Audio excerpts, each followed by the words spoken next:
The Nigerian Midstream and Downstream Petroleum Regulatory Authority, NMDPRA, has confirmed that the Dangote Refinery in Lagos will begin supplying 25 million litres of petrol daily to the Nigerian market starting this September. By October, the refinery's output will increase to 30 million litres per day. The $20 billion facility processes 650,000 barrels of crude oil daily. In a post on X, NMDPRA revealed that an agreement has been reached with the Nigerian National Petroleum Company Limited for crude oil sales and supply to the refinery in local currency. On Tuesday, the Dangote Refinery rolled out its first batch of petrol from its Lekki facility over a year after its launch in May 2023. Following this, petrol prices at NNPCL outlets nationwide rose from about 600 naira to over 900 naira per litre.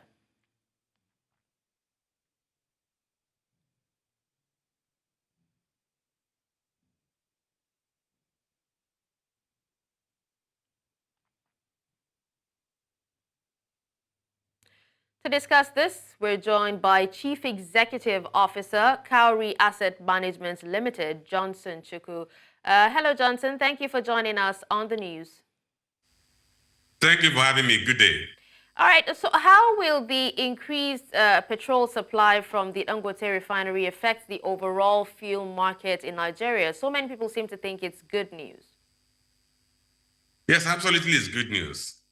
Because we're going to have some savings in terms of the cost of logistics of bringing fuel from other countries in the world or importing fuel from the international oil trading companies.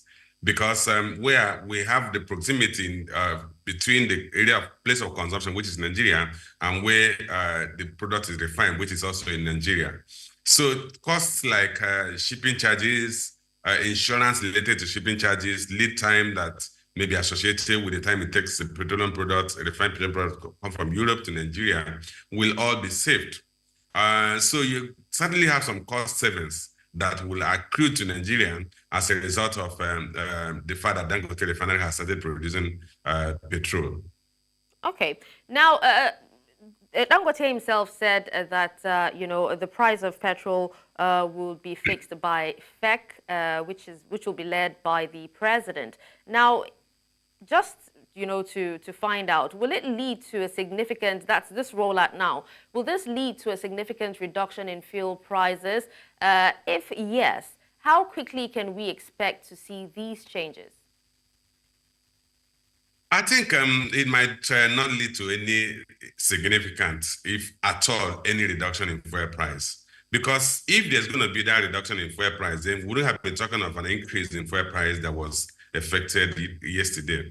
But beyond that, bear in mind that even the current pump price of fuel as adjusted yesterday still has some element of subsidy in it.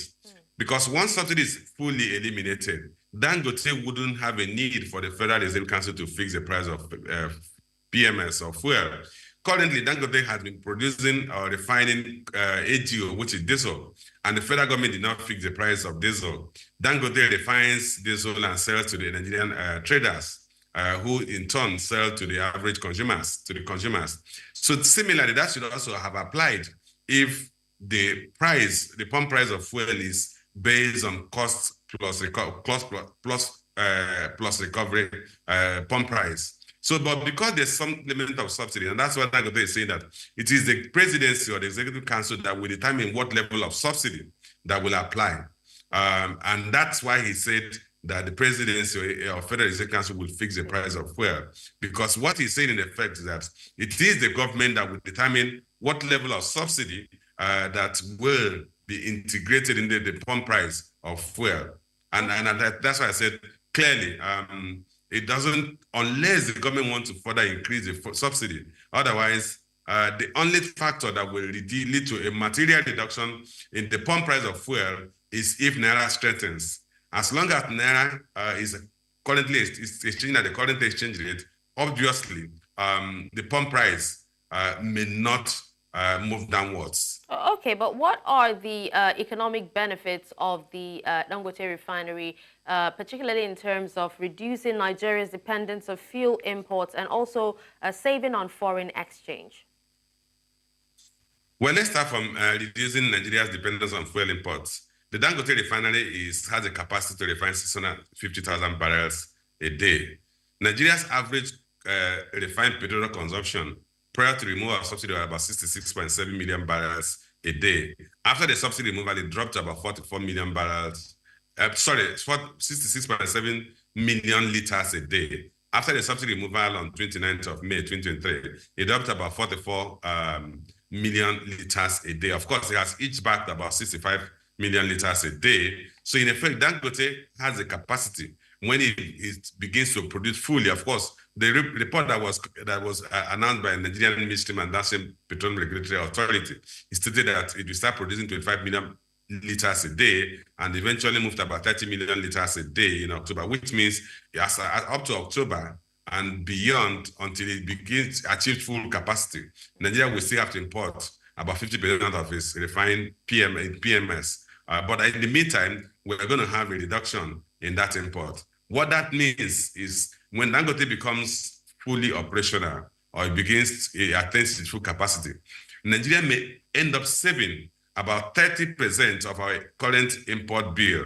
Bear in mind that PMS imports, based on the Nigerian Bureau of Statistics first quarter trade report, indicated that PMS import was about 20.84% of total imports, and AGO import about 9.46%. So in effect, Nigeria's total import is about 30.3% of refined petroleum products, excluding ATK and other minor products. So that's what will be saved when Dangote becomes fully, when the Dangote achieves full production capacity. Okay. Having said that, there are also other things we have to bear in mind. That in terms of export earnings, export of crude accounts for about 80% of total exports. So that's also a significant portion of that will also have to be forgone because the federal government is going to sell part of that crude to NNPC. Yeah. But give and take, there is a value creation, value addition. As long as we get the economics right, what we lose, partly what we lose from sale of crude to Dangote will be offset by savings in terms of cost of refined petroleum product. But we must not lose sight of the fact that for us to achieve the optimum benefit of Dangote Refinery, we need to increase crude production. If we do not increase crude production, ultimately we are going to see a major decline in our foreign exchange, which will constrain and just economic activity in several facets of our economic engagement, particularly our external trade transactions, because 80% of our foreign exchange is coming from sale of crude. Definitely. So if all the crude transferred to Dangote Refinery, we may not have anything to earn from export. So we must, as a nation, now Dangote has come on stream, make sure we increase crude production to be able to supply Dangote 650,000 barrels a day and still have enough to export to meet other needs of the country. Absolutely, Johnson. We'll wait to see how this turns out. But thank you so much for speaking to us. Thank you for having me.